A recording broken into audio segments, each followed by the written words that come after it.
interested in getting this man, if you're in the Houston, Texas area, on January 29th over at Infinity Cards in Sugar Land, Texas, they will be having an event called Clash of Nations. This is actually the third one. Clash of Nations is a nation-based event where each tournament is based off one of the nations of Cardfight Vanguard. So the first one was Keter Sanctuary, the second one was Dark States. So we're going into the third one, and it is for Lyrical Monasterio. So if you guys are interested, please come on out, show your support, show your love, and maybe you can meet some of the Team Haam members in person there. They're usually always there. I know for sure I will be there, Taicho. And our editors, Kalvin, hopefully will be there as well. The Paradox Twins, Salt, Pepper, everyone on the team, everyone. So please make it out if you can. All right, guys, take care. This is only the beginning.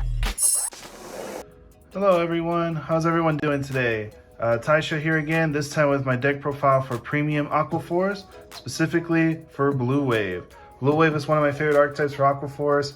I played it recently in my local Premium Shop League, and I was able to make second place with it, losing out to Ghosty Grand Blues. Shout out to Marshall, that was an excellent game, man, if you're watching. So anyway, I just wanted to present this deck list to y'all, and because I was enjoying it, I really like it, figured y'all would want to as well. So without further ado, we'll go into it. So obviously our starters are little Blue Wave Cadet right here. Specifically for the name, Blue Wave name is very important for this deck. So we run him as the starter. Also drawing a card in Vs and getting the quick shield, just can't top that. But we'll go with the grade 3s. We'll start out with our main boss that we ride, Mr. Tetra Drive from V era, and then 2 of the Valios from G era. So our main first ride is always going to be this dude, specifically for the name and also for the Excel marker that he provides. If you go first, you can go to your grade 3 turn and go on him and do your multi-attack turns you would normally do in V era. But normally with this deck, in my play testing and with the deck, I prefer going second, try to get that first ride if possible. But if my opponent decides to do the grade 2 game, he's also just a very solid ride. And just do your regular V era attack patterns. We do run 2 of Valios. He's actually the main reason why I wanted to build the deck. He was one of my favorite units back in G era when I used to play during that time. And his main ability is that when you stride on him with a Blue Wave originally named stride, which we'll go into a little bit later, you can Soul Blast a Blue Wave unit, which is why the name is important, to make your opponent's Vanguards power base 11k, and they cannot increase it except with Guardian Shield values or his own ability. So if they say they get a defensive check, specifically like an Overtrigger on defense, if you have his skill active, that means that Overtrigger, that 100 million power, cannot increase their Vanguard's power. So very deadly card. Not a lot of people were expecting it at the tournament, and he can steal games. Like say your opponent has 3 damage, they need 3 more to lose, and they're expecting to get that defensive check to hopefully stop your multi-attacks. This card says, nah, you cannot rely on that. You have to start guarding eventually at some point. So definitely very good card. I see him as a game ender, the kill shot, grade 3 ride. But until we can get to that point and feel comfortable, we always want to ride Tetra Drive first as our grade 3. So that's these 2 guys. And then for the grade 2s, we're going to go a little bit in order of multi-attackers and resources and preferred rides. So we'll go in reverse order in that. For a preferred ride, I want to go on to her, Cuteria. She's one of the grade 2s in the deck that gives you an extra draw if you ride her as your Vanguard on the 3rd attack of that turn. When she attacks on Vanguard Circle, Soul Blast 1, give a unit +5, and then you get to draw a card. When she's on Rearguard Circle, when she swings, she can Soul Blast to give +5. But she's the main grade 2 target to ride. I only run 2 because I tried running her as a 3 or 4 of. It would usually clump up. I didn't have enough soul to keep using this unit on Rearguard. So I just want to see her mainly as the grade 2 ride. Every other time after that, she's either just discard fodder or a free guarding unit. So she's been working as a 2-up for me. Another grade 2 we run, 4 of Coral Salt. He's not only a 24k beater when you have 4 other rested units, but his main ability that I use him for is at the end of the turn, if you've done 4 more attacks this turn, because this is premium, that's very easy to do. He goes into soul and you draw a card. So for each one you have on the field, that's 1 extra card you're gonna get back into your hand. So he replenishes himself in the hand if you call him straight from hand. So he's mainly in here for the draw power. It's the main reason for these two. And then the last grade 2 for draw power is this unit right here, Saberflow Sailor. I stand by this card. I've tried running other grade 2s besides her. She's an excellent card for drawing extra cards. The same reason though as her, when I would run 3 or 4 of her, it would be very clunky. She is only 8k base, so even by herself, she doesn't hit the Excel or Protect numbers on rear guards. So she has to be boosted, and even to do her skill, she has to attack the Vanguard anyway. So boosters, you don't really get good numbers out of her. Even with the special grade 1, we'll see a little bit later, she can hit 21. That's not a magic number for Protect or Excel. But her ability is GB1, so you have to have at least Strode 1s or G-guarded 1s. At the end of the battle, she attacked the Vanguard. If she is the 4th battle or more, you can retire her to draw 2 extra cards. So she just builds up hand. Her main reason in here is just to build up that hand, especially against other decks where you need that hand to survive. Now, those are for resources for drawing. For multi-attackers, we run 2 Foivis, we run 2 Tidal Assaults from the G era, or the original Limit Break era. But this is the reprinted one with the updated text from V. And then also 3 Tetra Coils. So for this, I run 3 different multi-attackers, each with its own different purpose. Our main multi-attacker is the grade 2 Terrific Coil Dragon. When he swings, double check, yep, at anything, Soul Blast 1, he restands mid-battle. So Soul Blast, restand, and the first attack is still going through. However, his second skill is once per turn when he stands by a card ability, so by himself, he gets an extra 5k. So in the middle of that first attack he's doing, he stands himself up, he gives him 5k, so it's usually swinging 14 on rear, 19 on an Excel 2, and a 24 on Excel 1. And he also increases the number of attacks. So Aqua Force and Premium especially, they care a lot about how many attacks they're doing per turn. So he increases that count by 2 just by himself. He can go 1, 2, and then you proceed your other attacks. So that's why we run him as a 3 of. I wanted to run him as a 4 of, but then I saw situations where this guy comes in handy. So Tidal Assault says at the end of the battle that he attacked the Vanguard. If your Vanguard is an Aqua Force unit, which it is, you can stand him and he gets minus 5k. So he doesn't care when that happens. The difference between him and the Vieira one, the Vieira one cares about being the second attacker more to lose the 5k. If you don't want him to lose 5k, he has to be the first attack. So it's very restrictive. I like this one more because this one's just freely. Does it whenever you want to. So say you can do your stride attack, get all your triggers, put it on him and swing twice. Guarantee. No cost needed, no nothing, just swing. And then for my extra little thing, because it's Blue Wave, I have access to this guy. So Foivis, this is the G-Hero Foivis that says on the 3rd attack only, if he attacks a Vanguard, if your Vanguard's a Blue Wave, which since our grade 3s are both Blue Wave units, any stride you go into will have the Blue Wave name, so he'll always be active. You can counterblast 1. At the end of the battle, he gets 2k till the end of the turn. So for that first battle, by himself, he's 11k. Then at the end of the battle, he can restand. So he just continues, he extends how many attacks you're doing that turn. So if we have him first, we can go 1, 2, and then we can go with Foivis right here, 3, 4. And then we can swing with the Vanguard or other units we have, depending on your attack order that you have set up that turn, and depending on the situation, you can attack in that order, you can attack in different orders. That's the beauty about Aqua Force. It depends on what your situation is, what stride you're on, what attack order you want to do. But these are my 3 attack extenders. So that wraps up the grade 2s. Sorry guys, clean up real quick, there we go. Now for grade 1s, we run 4 of the Baragios. So he's our consistency grade 1.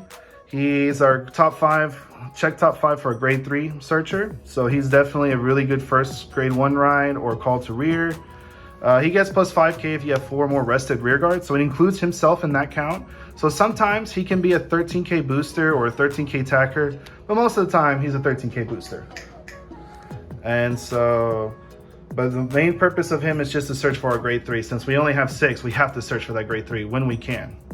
And to also add to that, we run for this guy, the grade 1 I was talking about earlier with the grade 2 Sailor. This is who I was talking about, Blue Wave Soldier Senior Corvette. So he gets 5k if your Vanguard is a Blue Wave unit on Rearguard Circle. So again, our both grade 3s are Blue Wave. Some of our grade 2s are Blue Wave. So he also can count himself on the Vanguard Circle. So if you have him on Van and you call another one to rear, this one will be 13k and it can just swing on its own. But we mainly use him for the second skill. So the second skill states that when his attack or the attack he boosted hits a Vanguard, you look at the top 3 cards of your deck, you reveal up to 1 card of Blue Wave and its card name from among them, you add it to hand, and then you put the rest on the bottom of your deck in any order. So, why is this important? Well, if you notice, this is a Blue Wave deck again, so you're searching for your 3s that you want, specifically this guy, guarantee first ride. Or if you need a combo card for your grade 2s, you can search for Foivis or her. If you need to search for a grade 3, for the grade 3 searcher, you can search for him. He just adds a lot of other targets to hand. He also adds a specific trigger that we'll go into in a little bit. But he's all around one of the most important grade 1s in the deck. Definitely consistency, consistency, consistency. That's what we're looking for. And these two definitely help in providing that. So that's for consistency grade 1s. Now for resources grade 1s, we run 2 of the Battle Siren Nerissa. So her skill is when she's rested by a card's ability, I can Soul Blast 1, stand her, and she gets plus 10k. Never really need to use that skill in this deck. What we really use her for is the second skill. So she says at the end of your turn, if you have 4 more rested rear guards, so it includes herself, so she can be rested as well. You can throw her into Soul to draw an extra card. So she builds you Soul, she lets you draw an extra card, and she's an 8k booster. So very, very solid card. Main reason for her in the deck is just to draw those extra cards. I tried to run her as a 4 of, and originally I was, but then there was a new card that came out for Overdress with the recent set coming out soon. It's this guy right here. So we're running 2 Prize Trident. So at one point I noticed that there was a counterblast issue in this deck when I was first building it, and I thought, man, what's a good way to get countercharge besides the Penguin? Because the Penguin says you rest itself to give you the same unit in the same column 5k, but then you have to, on the 4th attack, you can retire him to countercharge 1. So you're losing a body that can't really boost. You just rest it, give it 5k. And I thought, well, I don't really want that. I want something I'm able to boost with on my early attacks and then get resources back at the end of it if possible. So this guy came out and I thought, you know what? That's actually a really good card. I'll try it. So he's actually worked out really well on the deck, I have to say. He says when your other unit attacks, so Vanguard or Rear Guards, doesn't matter, you can throw, if it's the 5th battle of that turn specifically, you can put him into the Soul and countercharge 1. So you can boost with him early on your 1st through 4th attack, and then on the 5th attack, you can just throw him into Soul, plusing 1 that Soul, get 1 counterblast back. So I think he's really good. He's really been solid for the deck when I've been playing with it, and I recommend him in any Aqua Force deck if you have the space for it. I understand if you don't, because some decks just don't have the space for it, but in this Blue Wave build that I made, I had space for 2 of him. Haven't regretted it at all. All right. And then we round up to the triggers. Move these guys out of the way. We start out with our 4 draw PGs. I was originally testing out the Crit Sentinels, and it's been a 50-50. You can go either way. The deck draws so much that you could feel like this is just an extra nuance of extra drawing. But having a perfect guard is nice, especially in certain matchups. To be able to just stop a big power up, you just say stop. Or if they hit an over trigger and put the 100 million on a rear guard, you can just drop this and say stop that attack. With the Crit Sentinels, unfortunately, you can't do that. So that's why in the end I thought, you know what, I'm just gonna opt with these. You can definitely run the Crit Sentinel instead if you want to. If you want to be a lot more aggressive, if you're very worried of deck out, totally understandable. Go with the Crit Sentinel if you rather do that. But for me in my personal play testing, this has been pretty good. And then we run 4 of the Stride crits because striding is great. If we're able to, we do it. And we don't have that many grade 3s to work with. We have no grade 1 stride fodders. So we're gonna opt with these Crit Sentinels. It's been working for me. Now, regarding the trigger I was talking about earlier, I'm running 3 of the G-Era Blue Wave Soldier Brutal Trooper. So he says as act, you can put him back in your deck if your Vanguard's a Blue Wave, which again, it always will be, even when you stride, because both of the 3s are Blue Waves. You give your Vanguard the ability that on the second attack or more, when the unit attacks the opponent's Vanguard, you draw a card. And then you shuffle your deck. So many a times playing this deck, say I go first, I'll be on him, and I call my board, and then I just have like, say 3 of these in hand.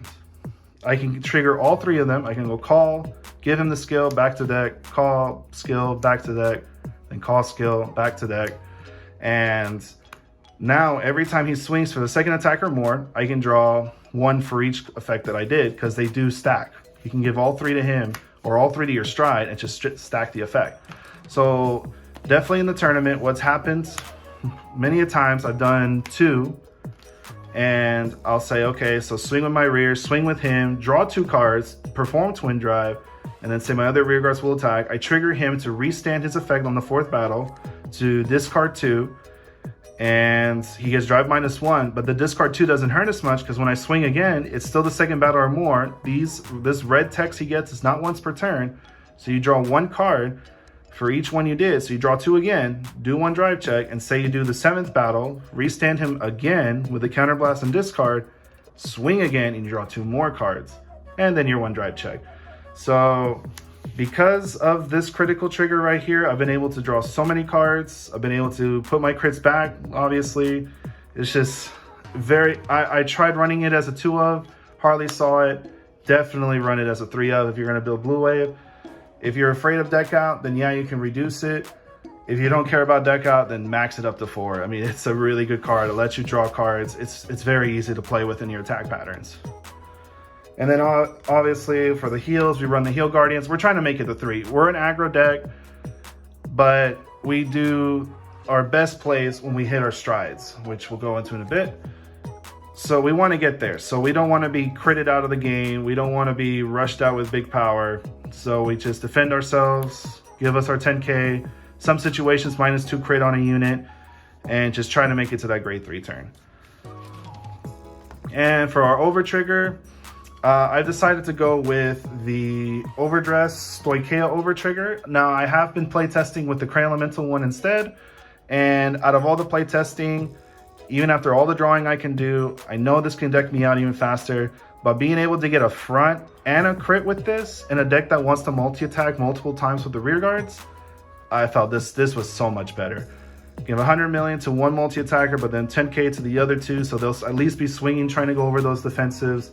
I think this overall has been a lot better than the Cray Elemental one. But if you prefer the Cray Elemental one, go for it. Nothing against it. So, yep.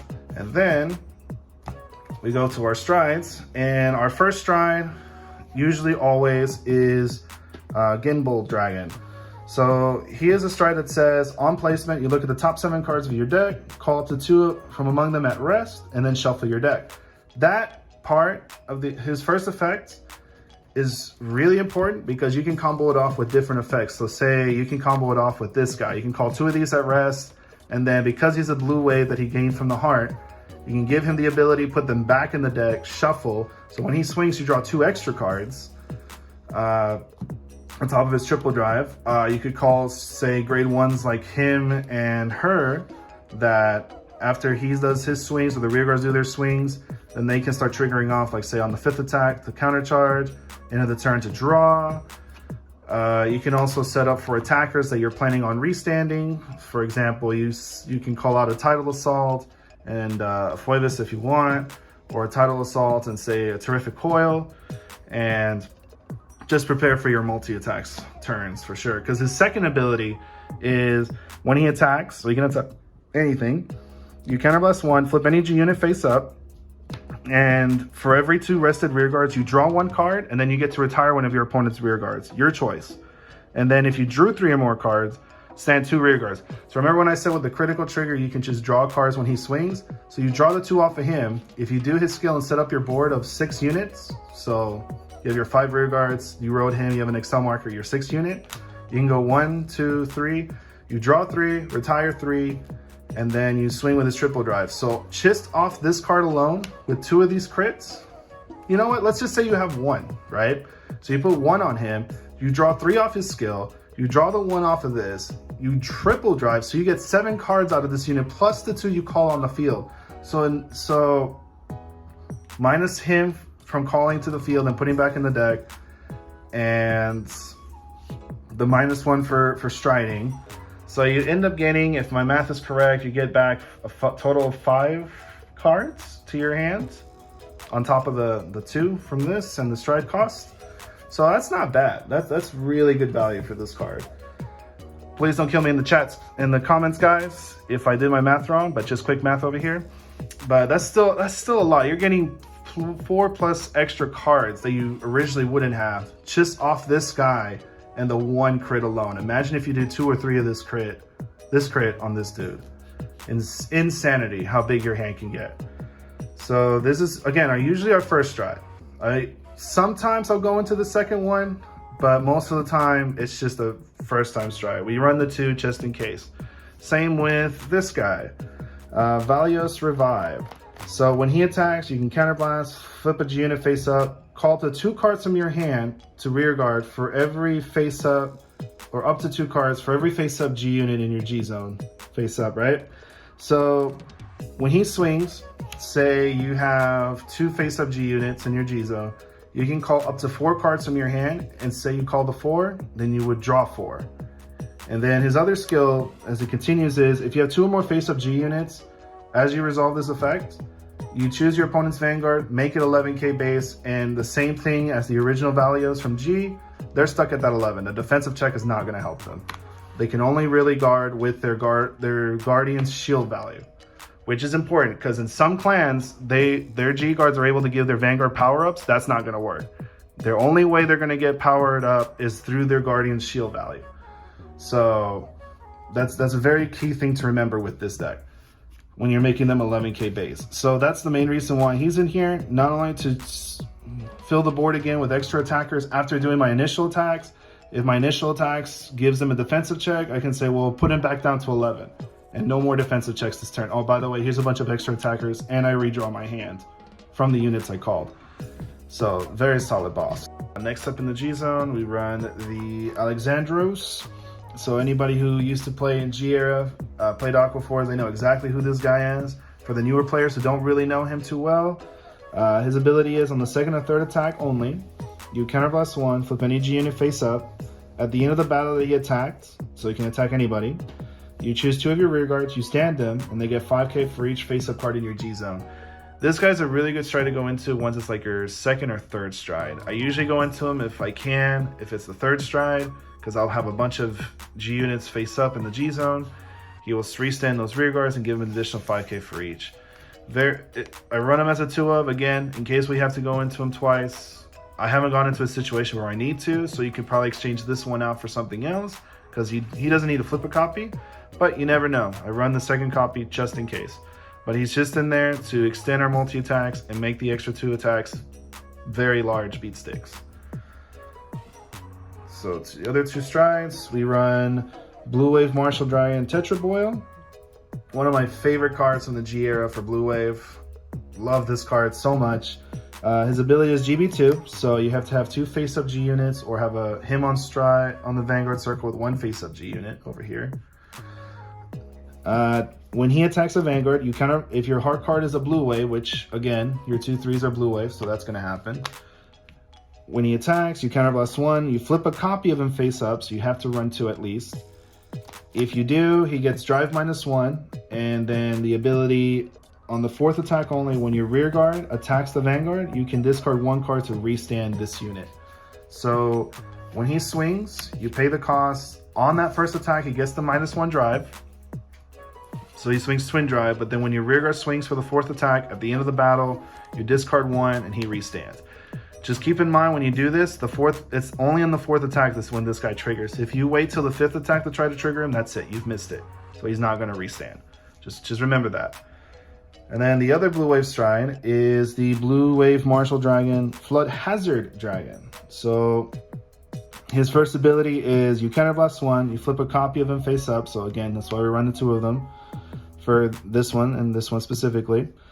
And then you also discard 2 from hand. At the end of the battle, that a rear guard with blue wave and its card name attacks, so be careful on your attack order in what rear guard is attacking the vanguard. If it's the 4th battle this turn, you may pay the cost, which is flip a copy, counterblast, discard 2, and restand him with drive -3. Now you're probably thinking, why would you want to run this guy when he has a drive -3 drive to swing? So basically he would swing and then just restand and just swing with no drive. Well, his second skill makes up for that. So GV3, so if you have 1 here and then at least 2 over here, face up. His ability is he gets an extra drive, and then all your rear guards on the front row with blue wave in its card name get +2. So he's giving all blue wave rear guards in the front row +2k, and then he's giving himself an extra drive. So the first one will be quad drive. When you restand, swing again, drive minus, he'll do 1 drive check. Now, the 2k becomes a big deal if you stride him on top of this guy, because remember, Valios, this one says your opponent's vanguard becomes 11k base, and that's it, right? So that matters because if you say have him and her on the rear guard circles, right? Let's see, without the glare. There we go. So you have him on rear, you have her on rear. His ability just made these 2 11Ks, and say he was the 1st or 2nd attack. He can be your 3rd attack, swing 11, stand back up, swing again for 11, and then trigger him to restand after you pay his cost. And any defensives they get in the middle of all this middle of attacking, again, if you strode on him, they're stuck at 11. Those defensives are not going to help. So he's definitely a kill shot for this deck. Him onto him, having your blue wave rear guards. And it might not even be these 2. It could be any blue wave rear guards you have. Like, so it could be him, making him 15. It could be him, making him 10. If he gets his own skill, also 15. So that's why I said earlier in the video, attack patterns matters in this deck. So do be careful of that when you decide to play Aqua Force. Your attack patterns definitely matter. Who attacks what, in which order. Just a friendly reminder. So that's that. And then for the last stride, we have our Progenitor Dragon. So this guy can be your first stride if you have the setup, which is, in order to stride into him, you have to be on your Vanguard, and then you discard a copy of your Vanguard, like if you're ultimate striding, and you can go into him. He can be your first stride, so that way the remainder of the game, after you strode him, he's over here face up, you don't have to pay any cost to stride. Very important. But his main skill is the last one, which states when your opponent would guard and place Guardians, you discard a grade 1 or less from hand, and you can retire those Guardians. He doesn't negate effects, he just retires them. So if I swing, and it's for the whole turn, not just for his attack. So say I'm swinging with him, and they decide to drop a 10k shield to block him. I can say, okay, skill, discard my trigger or my grade 1 in hand, retire the Guardian. So they have to drop another card to try to block him. And for every time they try to place a Guardian, you can just keep discarding if you feel it's the right moment to do it, to retire it and just try to swing for that damage. He can also be a kill shot for this deck. He was definitely a kill shot for me in the tournament when I played, in at least 2 of my rounds. I would just swing with him, combine with these crits right here, draw all these bunch of cards, draw, try to build up my hand, try to build as many grade 1s or less in my hand as possible, so that way when my opponent would guard, I can just keep retiring and just keep pushing in there for damage. Now keep in mind though, with him, he does not he does not negate effects when he retires rear guards. So if they perfect guard this, even if you retire that perfect guard, that's not going to stop it. That will stop it. He cannot stop the perfect guard. So they pay the perfect guard, they pay the cost. He says retire it by discarding this. The perfect guard effect is still there. So just be very mindful of that when you use this card. Then for the G guards, I'll do it this way, guys. We'll let the G guards shine on their own. So boop, boop, and boop. There we go. So for G guards, we have 2 Ihoanes. I am really bad with names. Is that Ihoanes? Yep. So she says GB1, so you already have to at least strode once this turn. When she's placed in the Guardian Circle, you counterblast 1. flip a G unit, a G Guardian face up from your G zone, and she chooses up to 5 of your rear guards, and they all gain the ability of rest. And when this unit would be attacked, the attack does not hit, so the unit does not get retired. So she can defend your front row units when you guard with her. So all your multi-attackers on your front rows, or if you're playing against like brawlers, for example, or somebody that went into Gilgal. She can also protect the back ones too from being hit. And she also gets 5k shield for each one that you've targeted. So if you target 5, she gets an additional 25 plus her 15. So she becomes a 40k shield plus whatever your Vanguard is sitting at that moment. So very powerful G-Guard. Definitely at least a 2. I've seen a lot of decks run it as a 3 of. You can definitely do that if you can afford it. I personally just like it as a 2 of myself. I've never had to go into a 3rd one ever in any of my games. Then we have Ice Barrier Dragon, who states on your opponent's first attack or on your opponent's 4th attack or more. So he cares about what your opponent's attack pattern is. When he's placed in the Guardian Circle, he gets an extra 10k shield. So depending on the attack order, for free, he gets an extra 10k shield. That's why we run him as a 1-of. That attack pattern is kind of awkward sometimes, but hey, a G-Guard with an extra 10k shield for free, no cost needed. We take those options. And then probably the most important G-Guard in this clan, in my opinion, alongside from her, is Galphilia. So Galphilia says on the 2nd or 3rd attack of your opponent's turn, she gets an extra 5k shield. So when she's in the Guardian Circle, 20k shield. But that's not her main skill. Her main skill is the 2nd one. So face up in the G zone, when you can Soul Blast 1, put her back face down, and then you can choose a card either in your damage zone or on the field and turn it face up. Why is that really important? She's the main counter charger in the deck. She is the main flip target for any of the strides in the deck. She is also a card that is able to allow Aqua Force to fight against Link Joker, so to speak. Because when you Soul Blast 1, you can turn any card on your field face up. So if it's a card that's locked, you can unlock it basically to turn it back face up, allowing you to do your multi-attacks. Just do remember, if you fight against Link Joker, you do her skill and you turn a rear guard face up, that is considered an unlock. So they can still retire with Chaos Breaker and do all their shenanigans. Yeah, Aqua Force is not like Link Joker. I'm just gonna throw that out there, guys. So that is it for Aqua Force. That is it for the Blue Wave deck profile. Hopefully you guys enjoyed. If you have any questions, please post them in the comments below. We'll definitely answer them as quickly as possible. Please like and subscribe our channel if you like this type of content, if you like the premium stuff that we're doing. And please leave comments on what would you like to see, what would you like to get more, say, deck profiles or notifications on, like, say, more card fights between team members. You want to see our actual faces and do like a personal video or something. I don't know. We can do anything. Just let us know, guys. Again, thank you so much for watching. Hopefully you guys enjoyed this, and I'll talk to you later. All right, guys, y'all take care. Thank you again for watching.